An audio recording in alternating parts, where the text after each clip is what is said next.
whoever is from the Southeast and votes again for this president is not a true son of the Southeast. And I say this without any reservation. Why do I say this? Already, the Southeast people are feeling marginalized because they have only 5 states. And you can imagine this president that is so mean that he gave us only 2 ministers. We're entitled to 5 ministers by the Constitution. 2 ministers. Minister of Science, Minister of Works. That's all. When this government came in, we had 4 ministers. In other places, he changed ministers. He replaced it with ministers. He changed 2 of our ministers and did not give us ministers again. We had the Minister of Women Affairs in Anambra State. Tinubu took it and did not replace it with another minister.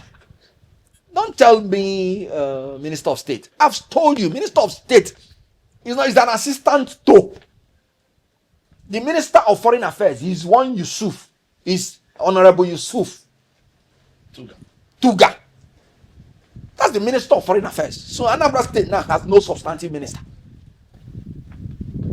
We took our Minister of Industry and Trade from Abia. Is it Abia or Imo? Did not replace it. Don't give me that thing about Minister of State. Because the Minister of Finance today is Wole Edu. So, when the opportunity came for the Abia Minister of State to be promoted to substantive Minister of Labor, because the substantive minister went back to the Senate, rejecting to be a minister, preferred to be a senator. He knows why. No, he did not even allow the Honorable Nkechi to become a Nkiru, Honorable Nkiru, to become a full-fledged minister. Why? Because of hatred for Ndigo. Absolute. When he was campaigning, when he was doing his primary, he did not go to Southeast. He rather, when he finishes other zones he thought was important, then came to Abuja and say they should all come and see him. When he was campaigning, he said the Southeast will have soaked slice of bread. That's what they will get from him. Not slice of bread, though. No. The one that is so light, you will see it except it is soaked. To tell you the level of marginalization. After the election, he said, these people came to Lagos when they were 12 years and they didn't support us. So he had the mind to emasculate and finish the Southeast. And on top of it, he went for a Muslim ticket. Southeast, they are 99.9% Christians. So whoever is choosing a Muslim ticket do not have any intention to have them in the presidency for any reason. And that is why I'm saying anybody from the Southeast that is supporting Tinubu, you are an enemy. You're not a Southeast indigene. No, politics is about whoever is trying to finish your people and you're supporting the person, you are complicit. You're complicit. So, ethnically, religiously, Tinubu has excluded us from the scheme of things. And then you're telling me from the Southeast. Now, the Muslim ticket, look at how it's affecting Nigeria. Even the Muslim clerics from the north have come out to say we were duped and that they will never support same-faith ticket again. Look at how it's affecting the image of Nigeria, both abroad and in Nigeria. The Christian nations are now saying it that the Christians are persecuted. The Christians are being slaughtered. And let me tell you, they might not tell you that openly, but it's because of the Muslim ticket. Because I know it. If you ask me, I'll say everybody in Nigeria is suffering insecurity problem. But when they see that Christians are more than 50% of the population, and you're doing Muslim ticket, you will see Christian people saying, no, these people must have been traumatized. And all that. That's why people like Akpoti-Uduaghan, that's why they are insisting that our diversity will be respected. I'll tell you something that you may have not known. Part of the reason that Akpoti-Uduaghan had not been president before now is his insistence on respecting our diversity. In 2007, when he contested for the president, he refused to choose a fellow Muslim to be his vice. He refused to choose Bola Tinubu to be his vice. Because he said, as far as Nigeria is concerned, it must be Muslim Christian ticket. In 2015, when Buhari won in the primary election, Buhari was contemplating to choose a fellow Muslim. Buhari went to Atiku to ask for Atiku's support after the primary. Atiku told him, I will support you on one condition. You cannot choose a fellow Muslim to run. And Buhari, it was tough for him because he knew the commitment. Then after a while, he came and gave his assurance to Atiku, and Atiku Abubakar supported Buhari. So, because he is exposed, he's well traveled, he understands what it means when you have such large number of Christians and you want to create the impression that they don't matter.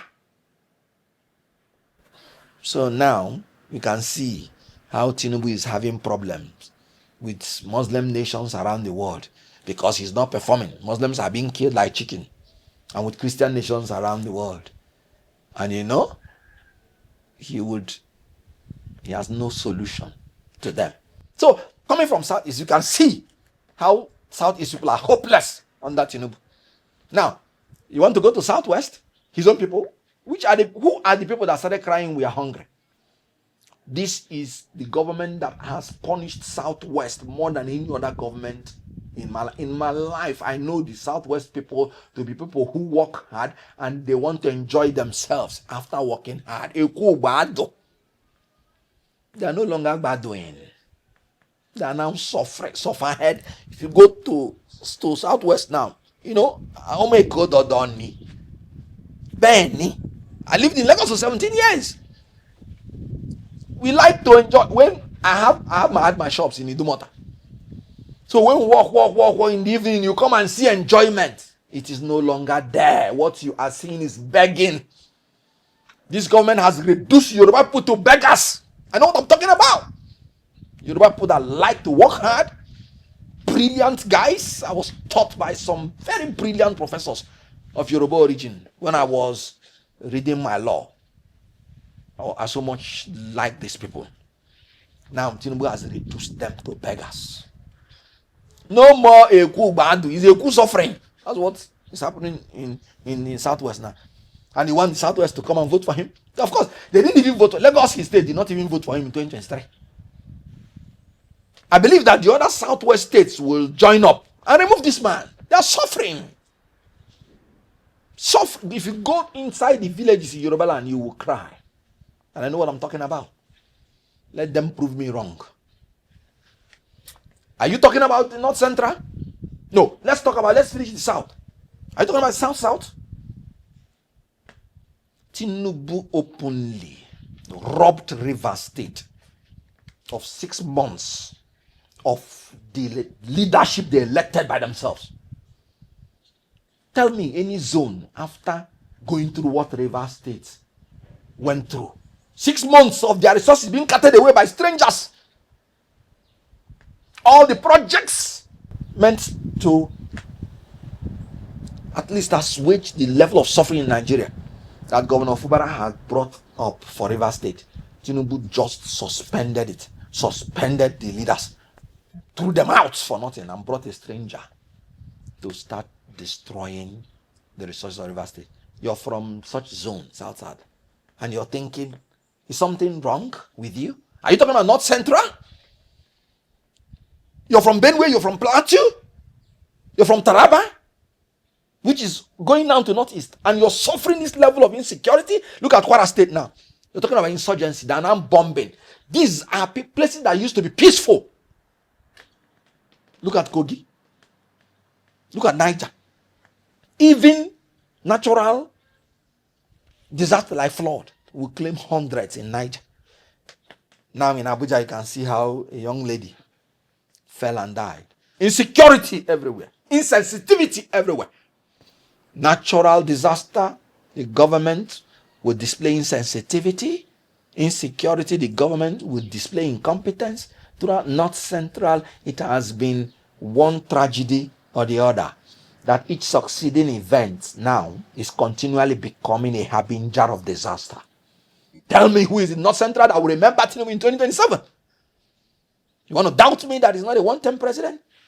If there is anything like half-term president, some APC members vowed with their blood. Some of them have even died. And even in their dying wish, they were saying Tinubu is a one-term president. And I'm talking about people like Jesus or Nokpasa. He came out. Even when he was dying, he was saying Tinubu will be a one-term president. I'm sure in the spirit world now, as a spirit, I'm sure he's fighting to make sure that Tinubu is a one-term president. APC member. Look at what's happening. You want to talk about Northwest? I told you about Zamfara and Katsina. People massacred during the time of worship. Killed. Muslims, so. And this is the man who used Muslim ticket to beguile them. Most of the votes that he got, that he's purporting that he won the election, came from Northwest. Look at what they are going through now. Is it the Northwest that will come to support him? I don't talk about Northeast. The governor of Borno has cried and cried, screamed, please don't take the resources they are using to fight insurgents. Insurgency is still there. And now you can see the resurgence of the insurgency. Killing farmers. The last time I heard 73 killed. This is because we have become numb to the number of deaths under Tinubu's regime. Northeast. Look at it. Nowhere is safe. So who is it that will vote for Tinubu? Please let me know. Let me know. So if there is anything like half-term president, that's what it would have been. But the worst he can be is one-term president.